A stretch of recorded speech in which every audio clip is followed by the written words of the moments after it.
Welcome back to Student Spark. आज की video में हम जावा के basic boilerplate code, program execution flow और जो हमारा प्रिंट करने का मेथड होता है उसके बारे में बात करेंगे। सबसे पहले एक हम अपनी जावा की फाइल बना लेते हैं जिसके अंदर हम अपना कोड लिखेंगे।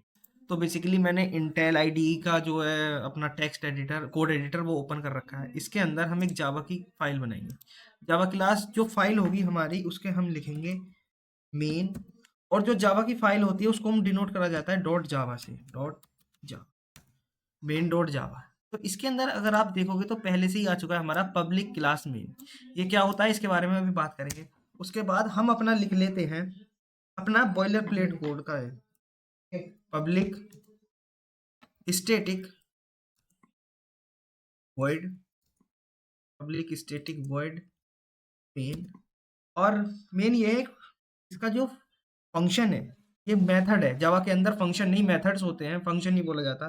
उसके अंदर हम अपना आर्गुमेंट पास कर देते हैं स्ट्रिंग आर्ग्स।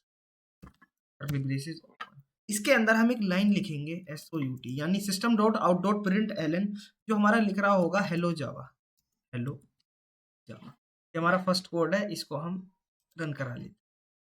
तो यहाँ पर प्रिंट हो चुका है हमारा हेलो जावा।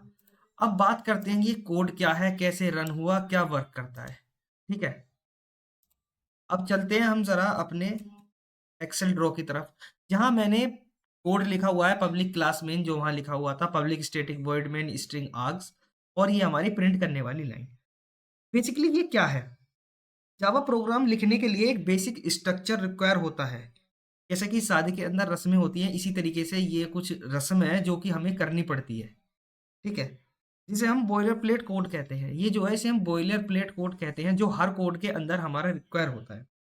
तो हम बात करते हैं अपने पहले पार्ट की तरफ, जो है हमारा पब्लिक क्लास मेन। आखिर ये है क्या? ठीक है, आखिर ये हमारा होता क्या है? तो ये बेसिकली क्या है, अब हम पब्लिक से बात करें, इसे हम एक्सेस मॉडिफायर कहते हैं, जो कि ये बताता है कि जो भी हमारी क्लास होगी या हमारा मेथड होगा ये कहाँ कहाँ एक्सेसिबल होगा, मतलब कहाँ कहाँ हम इसे एक्सेस कर सकते हैं। तो पब्लिक हमें बताता है हम इस क्लास को कहीं भी एक्सेस कर सकते हैं ग्लोबली। यानी और इसका मतलब क्या होता है, ये क्लास हर जगह एक्सेसिबल है। पब्लिक क्या डिफाइन करता है हमारा, कि ये क्लास कहीं भी एक्सेसिबल है। और अगर हम क्लास के बारे में बात करें, क्लास हमारा जावा को बताता है कि हम एक क्लास बना रहे हैं, किस नाम की, मेन नाम की। बेसिकली अगर हम यहाँ हम देखें तो जो हमारा क्लास का नाम है वो किसके ऊपर डिपेंड करता है, जो हमारा फाइल का नाम होगा। जो हमारा फाइल का नाम होगा वही हमारा क्लास का नाम होता है। ठीक है, ये जब जावा बनाई गई थी उसके अंदर ये रूल प्री डिफाइंड है कि जो हमारा फाइल का नाम होगा वही हमारी क्लास का नाम होगा। ठीक है, और क्लास हमेशा पब्लिक होगी जो कि कहीं भी एक्सेसिबल हो। अब अगली बारी आती है पब्लिक स्टैटिक वॉइड मेन, और इसके अंदर जो लिखा हुआ है स्ट्रिंग आर्ग्स। ठीक है, अब पब्लिक क्या होता है, ये पब्लिक यानी जो मैंने भी बताया एक्सेस मॉडिफायर। ये जो फंक्शन है ये बेसिकली एक फंक्शन है जो कि कहीं भी एक्सेसिबल हो सकता है, ग्लोबली एक्सेसिबल है। स्टैटिक, स्टैटिक हमारे क्या है, जेवीएम जो क्या करेगा, जावा वर्चुअल मशीन जब इस कोड को एग्जीक्यूट करेगी, जेवीएम क्या होता है उसके बारे में अभी हम बात करेंगे। तो वो बिना किसी ऑब्जेक्ट को बनाए इस जो हमारा मेथड है इसको रन कर देगा। मतलब वो पहले कोई ऑब्जेक्ट नहीं बनाएगा, वो डायरेक्टली इस मेथड को रन कर देगा। वॉइड इसका रिटर्न टाइप है, ये क्या रिटर्न करेगा, वॉइड का मतलब होता है कुछ भी नहीं। तो यानी ये क्या रिटर्न करेगा, नल। ये नल रिटर्न करेगा यानी कुछ भी रिटर्न नहीं करेगा, जैसे हमारे सी के अंदर होता है जो। ठीक है, और अगला आता है मेन। मेन बेसिकली क्या है, ये हमारे मेथड का नाम है। मेन मेथड का नाम है, यानी कि ये एक मेन मेथड है। जब भी हमारा प्रोग्राम स्टार्ट होगा वो हमेशा मेन मेथड के से ही स्टार्ट होगा। यानी ये जो मेन है इससे ही हमारा प्रोग्राम स्टार्ट होगा, चाहे हम कितनी भी और क्लासेस बना लें, कितने भी ऑब्जेक्ट बना लें, कितने भी हमारे मेथड हो जाएं, लेकिन हमेशा जो प्रोग्राम का एग्जीक्यूशन होगा वो मेन मेथड से होगा। यानी ये एक एंट्री पॉइंट है जिससे हमारा कोड रन होना स्टार्ट होता है। बेसिकली अगर हम और इसको अच्छे से समझें तो हमारा जो मेन मेथड है उसके अंदर ये हमारा आर्गुमेंट पास है स्ट्रिंग आर्ग्स। ठीक है, ये भी मैंने बताया कि कमांड लाइन आर्गुमेंट हैंडल करने के लिए होता है, लेकिन आखिर ये करता क्या है। ठीक है, इसके साथ हमने एक पैरामीटर डिक्लेयर किया है आर्क्स। ये बेसिकली क्या है, ये हमारा इसके अंदर होते हैं हमारे एरे ऑफ ऑब्जेक्ट्स। यानी एरे ऑफ ऑब्जेक्ट्स होते हैं जो किस टाइप के होते हैं, हमारे स्ट्रिंग टाइप के होते हैं। एरे ऑफ ऑब्जेक्ट क्या होते हैं, जब हम एरेज पढ़ेंगे उसके अंदर बताएंगे। और जब हम अपने ऊप्स के कॉन्सेप्ट चालू कर रहे होंगे तो हम एक्सेस मॉडिफायर जैसे कि पब्लिक, प्राइवेट, डिफॉल्ट हो गया, इनको भी हम अच्छे से जो है पढ़ रहे होंगे। अब अगला जो हमारा बात आती है वो आती है system dot out dot print L.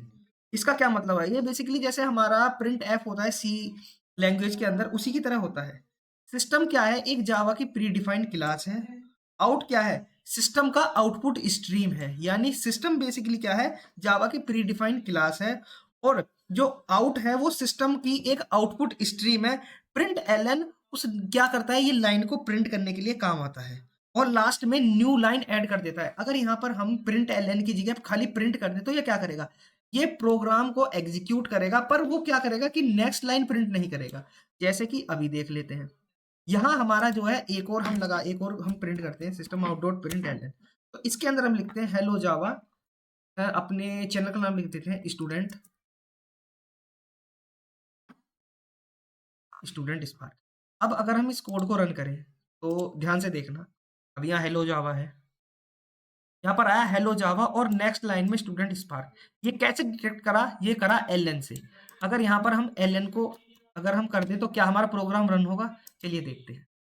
Run कर दिया अपना प्रोग्राम, यहाँ देखिए यहाँ क्या हुआ, हमारा प्रोग्राम तो रन हुआ लेकिन एलएन जो हमने नहीं लगाया उसकी वजह से ये प्रोग्राम नेक्स्ट लाइन में नहीं गया। तो जब भी हम प्रिंट एलएन लिखते हैं तो वो प्रिंट करता है और एक नेक्स्ट लाइन और ऐड कर देता है, यानी कि हमारा जो अगला जो टास्क होगा, जो भी हमें प्रिंट करना है, वो नेक्स्ट लाइन में स्टार्ट होगा। ठीक है, हम बात करते हैं प्रोग्राम के एग्जीक्यूशन फ्लो के बारे में कि आखिर हमारा प्रोग्राम वर्क कैसे करता है। सबसे पहले जब हमारा जेवीएम स्टार्ट होता है, जेवीएम क्या होगा उसको भी हम समझ रहे हैं।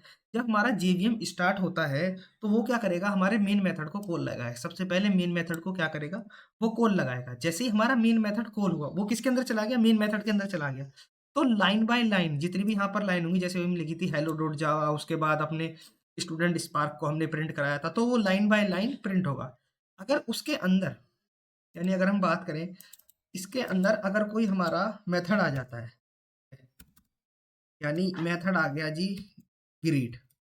ग्रीट क्या है, यानी एक मेथड आ गया जो कॉल हुआ ग्रीट, तो वो क्या करेगा, हमारा एग्जीक्यूशन जो है उस मेथड के अंदर चला जाएगा टेम्परेरी जंप करके। तो जब ये वाला मेथड एग्जीक्यूट हो जाएगा, जो कंट्रोल होगा वो वापस से जो है हमारा जो मेन मेथड होगा, जैसे यहाँ पर आ गया, यहाँ इसके पास कंट्रोल चला गया, इसको जो वर्क करना होगा वो वर्क हो जाएगा। उसके बाद यहाँ से जो कंट्रोल है वापस से मेन मेथड के अंदर चला जाएगा और फिर उसकी नेक्स्ट लाइन से वो प्रोग्राम एग्जीक्यूट करना चालू कर देगा। ठीक है, जब मेन प्रोग्राम हमारा एग्जीक्यूट हो जाएगा तो प्रोग्राम हमारा टर्मिनेट हो जाता है। टर्मिनेट हो जाता है का मतलब क्या है कि वो वर्क करना क्या करता है, बंद कर देता है, क्योंकि हमारा कोड जो है उस टाइम पर क्या हो चुका होता है, खत्म। ठीक है, अब यहाँ क्या समझा, थोड़ी सी हम जरा रिकैप ले लेते हैं इसका। जेवीएम स्टार्ट होता है, वो सबसे पहले मेन मेथड को कॉल करता है। जैसे ही उसने मेन मेथड को कॉल किया तो मेन मेथड के अंदर जितने भी स्टेटमेंट्स होते हैं उनको लाइन बाय लाइन एग्जीक्यूट करना स्टार्ट कर देता है। जब हमारा main by main line by line execute हो जाता है, अगर उसके अंदर कोई भी हमारा मेथड आ जाता है दूसरा, जैसे कि हमने ग्रीट का एग्जांपल लिया था, वो पहले प्रोग्राम मेन मेथड से जंप करके उस ग्रीट मेथड के अंदर चला जाएगा और उसके अंदर जितने भी स्टेटमेंट, जितने भी टास्क होंगे उनको कंप्लीट करेगा। उसके बाद वहां से टर्मिनेट होकर मेन मेथड के अंदर आ जाएगा। फिर उसके बाद उसके नीचे से जहां से उन्होंने छोड़ा था वहीं से ही वो दोबारा से स्टेटमेंटों को क्या है कि प्रिंट करवाना चालू कर देगा, यानी टास्क को कंप्लीट करना स्टार्ट कर देगा। जैसे ही हमारे टास्क कंप्लीट हो जाएंगे तो प्रोग्राम हमारा जो है टर्मिनेट हो जाता है। ठीक है, अब अगला क्वेश्चन आता है, जावा हमारा कंपाइलर होता है या इंटरप्रेटर। तो इस प्रोग्राम से हम समझेंगे। बेसिकली बहुत मिथ होता है कि जावा कंपाइलर है या इंटरप्रेटर है, ये बहुत कॉमन जो है डाउट है। बेसिकली जावा दोनों का कॉम्बिनेशन यूज करता है, यानी ये कंपाइलर का भी इस्तेमाल करता है और इंटरप्रेटर का भी। सबसे पहले जैसे हमारी फाइल है main dot Java, program dot Java के नाम से, सबसे पहले जावेक JAVAC होता है। वो क्या करता है, बेसिकली जावा कंपाइलर होता है, वो हमारी मेन डॉट जावा को कन्वर्ट करेगा, यानी क्या करेगा, कंपाइल करेगा मेन डॉट क्लास के अंदर। ठीक है, मेन डॉट क्लास जो होती है उसके अंदर हमारे बाइट कोड होते हैं। ये बेसिकली प्लेटफॉर्म इंडिपेंडेंट होते हैं, जिससे हमारी जावा जो है प्लेटफॉर्म इंडिपेंडेंट होती है। ये प्रॉपर्टी हमने अभी फर्स्ट वीडियो के अंदर बात की। फिर उसके बाद जेवीएम यहाँ पर क्या करेगा, यहाँ जेवीएम जावा वर्चुअल मशीन है जो कि यहाँ पिक्चर में आता है, वो लाइन बाय लाइन, ठीक है, वो क्या करेगा, लाइन बाय लाइन हमारे प्रोग्राम को क्या करेगा, एग्जीक्यूट करता है, जिससे हमारी परफॉर्मेंस फास्ट होती है।